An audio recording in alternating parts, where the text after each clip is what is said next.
A very good evening. Welcome to World News Tonight here on TVP World. I'm your host, Klaudia Czerwińska. In today's edition of the World News Tonight, we will take a closer look at the inflammatory comments made by Hungarian Prime Minister Viktor Orbán to then focus on the results of the Venezuelan election. At the end of our today's broadcast, I will be joined by Adam Balcer, Program Director at the College of Eastern Europe, to talk about tensions between Turkey and Israel. But before that happens, let's take a look at the latest headlines. European Commission candidates revealed.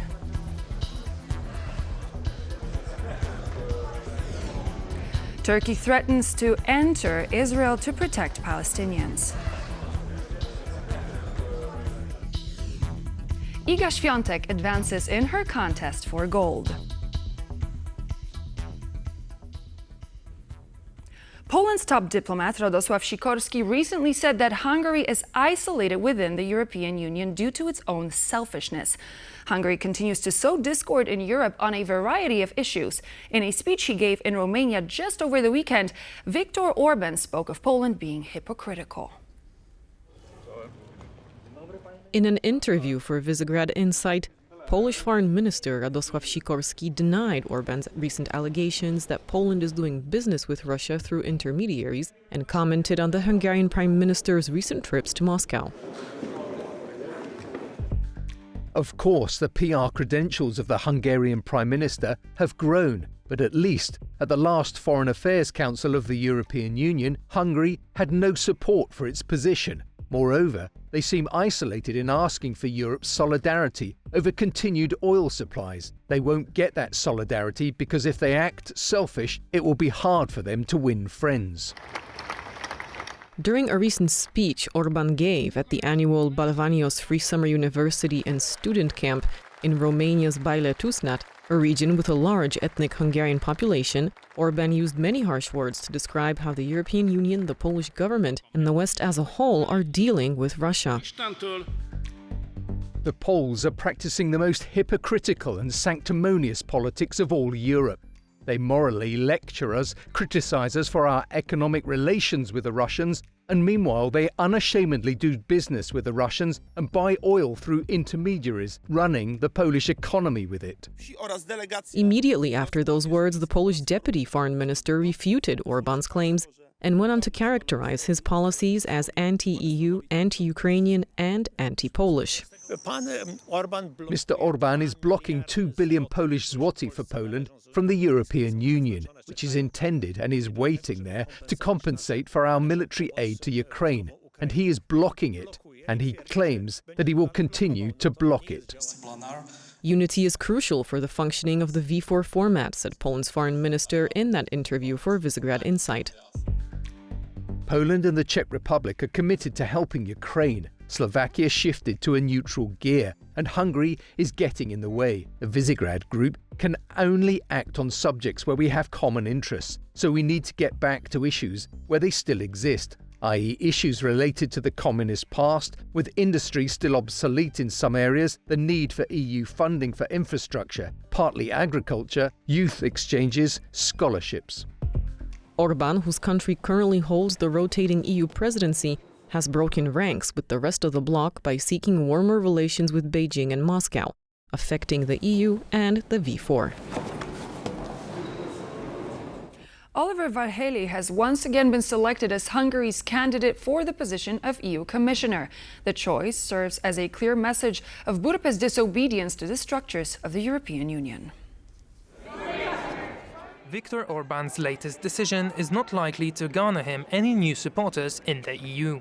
Following my recent phone consultation with Commission President Ursula von der Leyen, my nominee for the EU Commission is once again Oliver Várhelyi. During the past 5 years, Commissioner Várhelyi has proved that the EU can make a difference as a positive force in its neighbourhood and beyond. He will do an excellent job in the upcoming Commission. For the past 5 years, Várhelyi has served as Hungary's European Commissioner for Neighbourhood and Enlargement, overseeing, among others, relations with countries applying for an EU membership.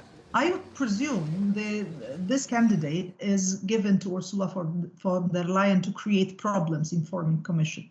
Number one is the commissioner who is already in the commission, so we can easily judge on his performance, and it's not really a very high judgment.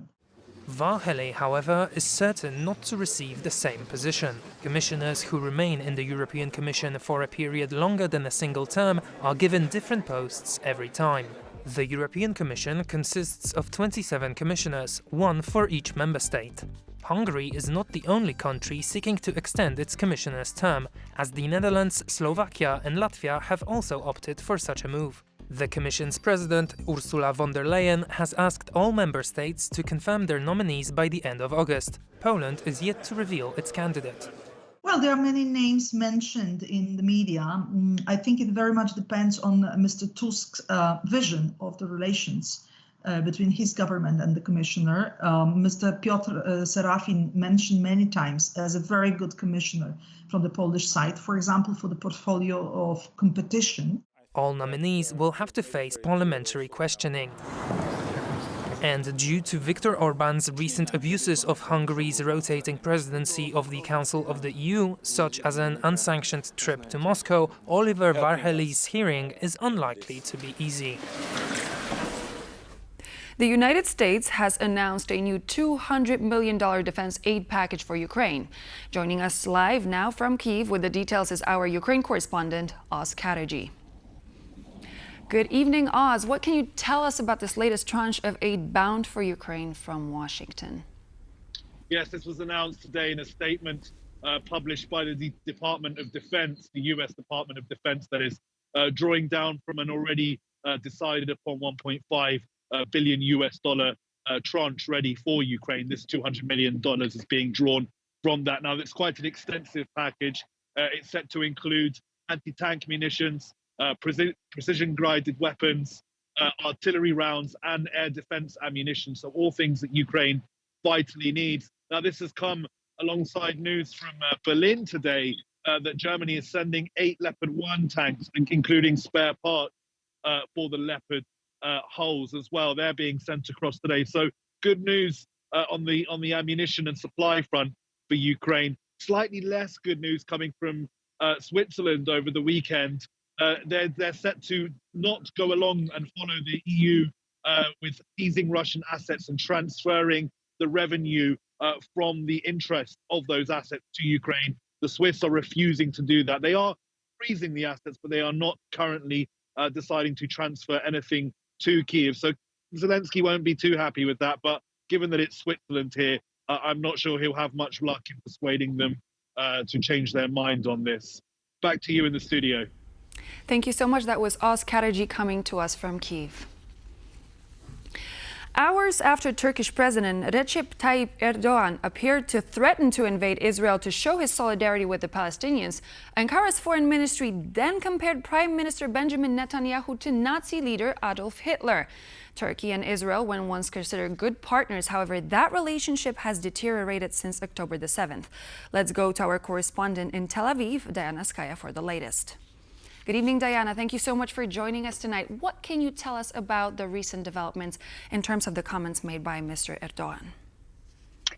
Good evening, Claudia. Well, the relationship between Prime Minister Benjamin Netanyahu and Turkish President Recep Tayyip Erdogan is really one that we can call a love-hate relationship, this alliance between Jerusalem and Ankara, which at once was very good. They had these two countries with good trade ties. However, all of this halted back in May when Erdogan announced that he would halt completely all trade routes to Israel, lashed out. I mean, these comments were, of course, horrific. I mean, you've got Erdogan mentioning that he will strike Israel and enter Israel just the way that he did in Nagorno-Karabakh and in Libya, sending a harsh warning to Israel. Now, it isn't the first time we have Israeli Foreign Minister Katz that lashed out on platform X, writing that Mr. Erdogan, you shouldn't forget about the fate of Saddam Hussein, dictator Saddam Hussein, and what happened to him.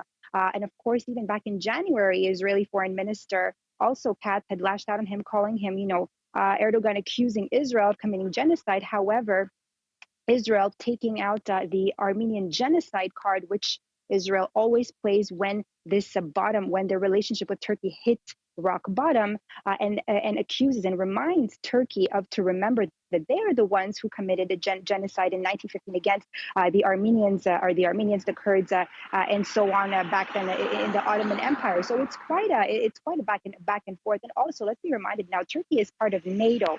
Now, if Erdogan would even think of striking Israel, which it like it said it would, this wouldn't really this wouldn't come as a happy response from the allies that share a good relationship with Israel. So it's really coming in as a back and forth. It isn't the first time. How likely is it to happen?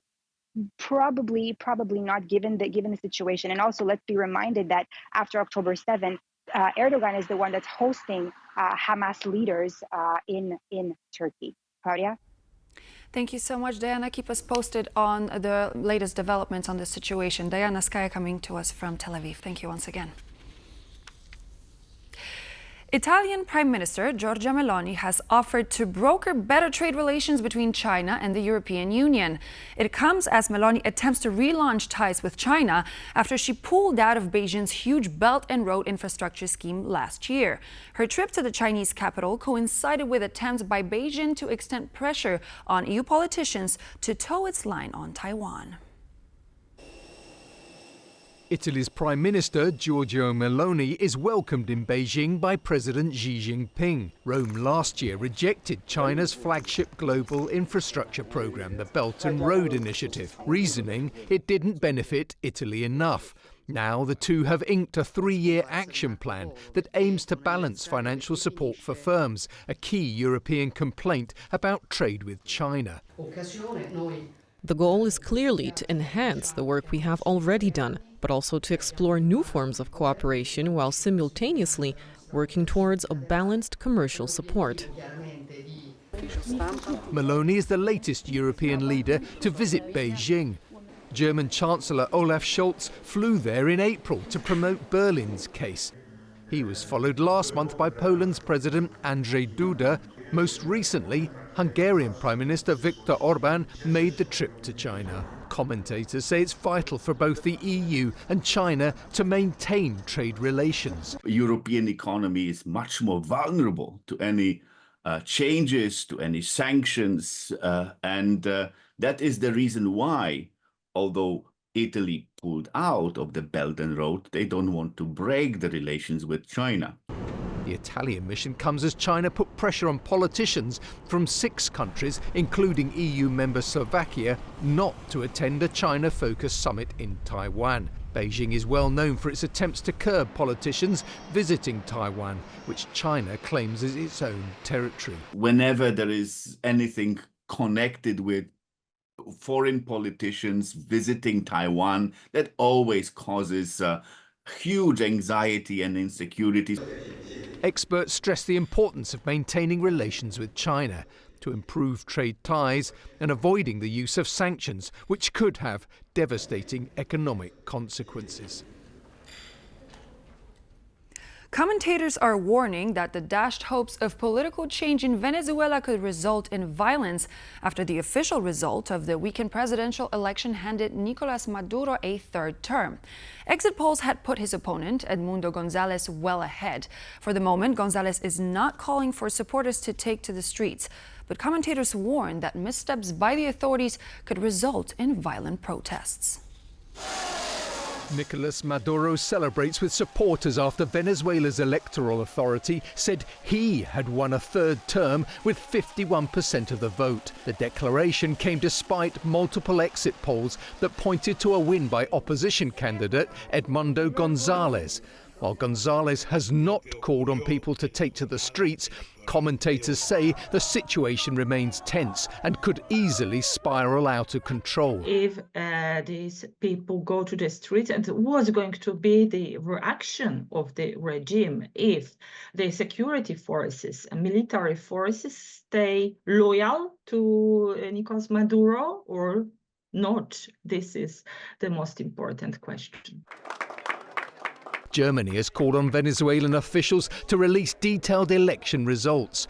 We are very concerned by reports that opposition supporters have been denied their right under Venezuelan law or statute to participate in the vote count and have been denied access to election records. We therefore call on the Venezuelan authorities to publish the election results in a detailed and transparent manner, including a breakdown by polling station, and to give the opposition full access to these election documents. The United States led the reaction to the results, saying Washington had serious concern that the official results did not reflect the votes of the people, with the EU, UK and several South American leaders following suit.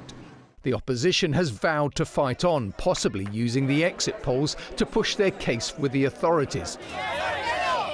Whether this will be enough to satisfy thousands of angry voters remains to be seen.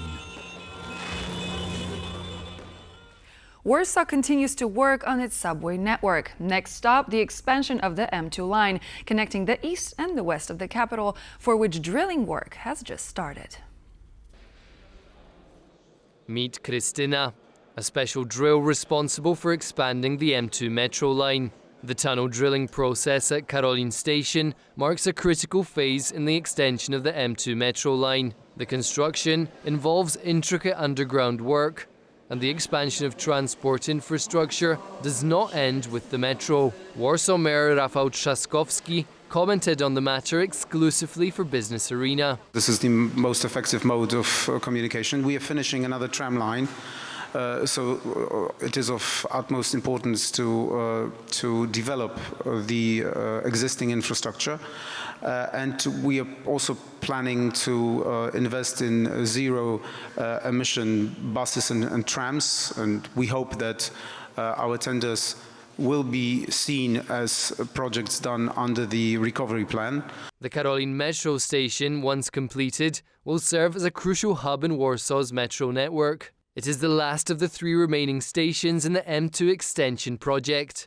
Reaching the western outskirts of Warsaw, the M2 extension has faced both logistical and financial hurdles. This segment of the underground is expected to be completed by October 2025, aligning with Warsaw's broader urban development goals. Monday was an emotional day for Polish tennis fans in Paris and those cheering for the Polish women at the Olympics. On the one hand, world number 1 Iga Świątek won her match, but Magdalinette lost to 4th-seeded Italian Jasmine Paolini in the second round of the Olympic tournament on clay courts in Paris. On Monday, Magdalinette lost to the 4th-seeded Italian Jasmine Paolini 4-6, 1-6 in the second round of the Olympic tournament on the clay courts in Paris. The match lasted 1 hour and 23 minutes.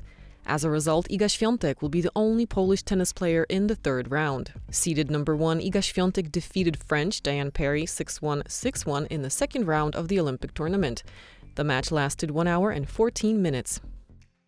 This match was much more solid. Like I said after the first match, the conditions were not easy. So today I took advantage of the fact that it was warmer, that the ball was more dynamic, and I could give it a little more rotation. In the third round, Iga Świątek will face China's Zhiyu Wang. And now, just as I promised at the beginning of our broadcast, we are going to be joined by our next guest to talk about the inflammatory comments made by Turkey's Mr. Erdogan towards Israel. Adam Balcer, Program Director at the College of Eastern Europe, joining us now. Hello, sir. Thank you so much for joining me tonight here on TVP World. Good evening.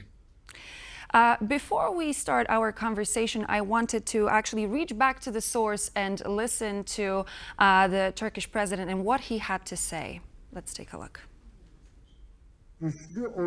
We should be very strong so that Israel cannot do this stuff to Palestine. Just like we entered Karabakh, just like we entered Libya, we can do similar to them. There is no reason not to do it. We must be strong to take these steps. And as we're looking at this quote, what do you think? War of words, of war of arms. Which one do you think this exchange is going to bring about between Israel and Turkey?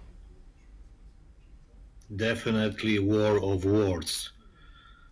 In fact, if you look at career of Erdogan as a president of Turkey, he has declared this kind of opinion statements, expressed this kind of statements, opinions many times in his career. And in fact, of course, never say never, but nevertheless, definitely the military confrontation between Israel and Turkey is extremely highly unlikely. Of course, these statements, in fact, should be interpreted as something more structural, a general feeling of indignation, rage of many Muslim politicians against Israel. And of course, we can say that Erdogan is anti-Semite without any doubt. Nevertheless, at the same time, we should admit that if you look at the Prime Minister of Israel, Bibi Netanyahu, definitely he should be described as Islamophobe. And this Muslim rage, indignation is of course related to the massive suffering of Palestinian civilians in Gaza Strip and the scale of this military intervention of Israel. A lot of course, collateral damage, people who were killed because of this, let's put it that way, the use of collective responsibility regarding the local population. Nevertheless, of course, this comparison to Hitler, Nazi Germany are unacceptable, which were in fact done by Erdogan. And at the same time, of course, this comparison between Erdogan and Hussein, that's again a very huge exaggeration. If we compare the scale of some, I don't know, war crimes committed by both politicians, and of course this war of words between Israel and Turkey, from the Turkish point of view, Erdogan's point of view, that's of course a window of opportunity to change the subject, because in fact Turkey is coping right now with serious economic problems. If you look at the rate of inflation, it dropped for the first time after 8 months, but it's still above 70%, a lot, really a very high rate. At the same time, you have, if you look at the exchange currency rate of Turkish national currency, Turkish lira versus USD, in that case, at the end of May, that was something like you paid almost 20 liras for $1.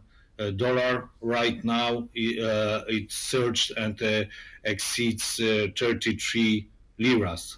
So it in that case, it makes a lot of sense that it would be the case that the Turkish president is trying to create a sort of a smokescreen to take the attention away from the problems taking place internally. However, we have to expect that there is a certain sort of a response. We heard on platform X, before known as Twitter, from the Israeli Foreign Minister Israel Katz, who said, I quote, "Just let him remember what happened there and how it ended." And he refers to Mr. Erdogan following in the steps of Saddam Hussein and the U.S. response. Would there be any chance of this scenario taking place, or are these, again, this is a war of the words and there's no place such scenario would actually happen?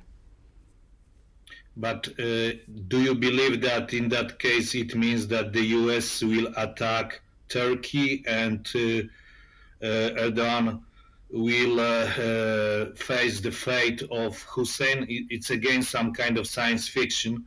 I think that Erdogan was fully aware of the fact that that he could expect a backlash from Israel, and he wanted very much to get this backlash, harsh words from Israel, in order to continue this very harsh exchange of opinions between both countries. Because in that case, of course, besides these economic problems, I would like only to remind you that Erdogan lost local elections a few months ago, and definitely he has a problem with the rise of extreme radical far right. He moved very much to the right, and he is mixing nationalism with religion.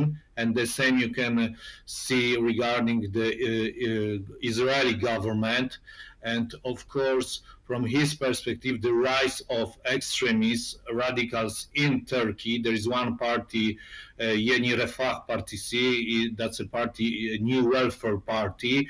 And definitely he is afraid of the rise of this party, of its popularity, because, of course, this party is gaining votes among the the strongest far-right voters, the strongest nationalists. And at the same time, of course, there is an international dimension of this confrontation, because Erdogan still aspires to play a role of a sort of a leader of the Muslim world. Of course, it is very difficult. I'm sorry, but I would like to grasp that idea for just a moment, because you said something that I intended to ask you about. So, as we're looking at Turkey and its role, with its place on the continent, it sits on the crossroads of Europe, Asia, and Africa, and it moves swiftly when it comes to changing the political landscape. And there is definitely it has an influence, and it kind of possesses the regional superpower. At least it's trying to possess that regional superpower. How do you assess Turkey in that kind of a scenario, in that kind of a political landscape? Where does it stand and what is it after? I would say that Turkey definitely is a regional power. Superpower is exaggeration. Of course, Erdogan would be very proud of this kind of description of his own country. Nevertheless, of course, you are right. That's a very important, strong state besides these economic problems. Still, we are talking about a powerful military state with a huge military potential and so on. And definitely that's regarding GDP measured in a purchasing power parity. That's one of the most important states in the Mediterranean region. Nevertheless, still Turkey is competing in the Middle East with other powers. We have Iran, we have Saudi Arabia, we have Egypt, we have Israel. So, of course, Turkey is aspiring to play a role of the leader of the Muslim world. That's the legacy of the Ottoman Empire. And, of course, Turkey is presenting itself as a country which is, from the legal point of view, of course, a successor state of the Ottoman Empire, which had, before the First World War, ruled the region. Nevertheless, of course, there are some constraints, serious limits to its power, because of the fact that, as I said, there is a competition, a rivalry between various regional powers. And in that case, for instance, from the perspective of Israel and the entire region, much important is this confrontation between Israel and Iran. And in that case, of course, a possible war between, and here we have a quite high potential probability of the war between Hezbollah in Lebanon and Israel, and that's something serious, with very serious potential implications, ramifications for the region. Last but not least, I wanted to sum this thread up. Only but a few years ago, we saw that Turkey was in conflict with Greece. We heard about the conflict, then it cooled down. We know that Turkey and the Turkish authorities have a tendency of having this sort of a verbal confrontation, so to speak.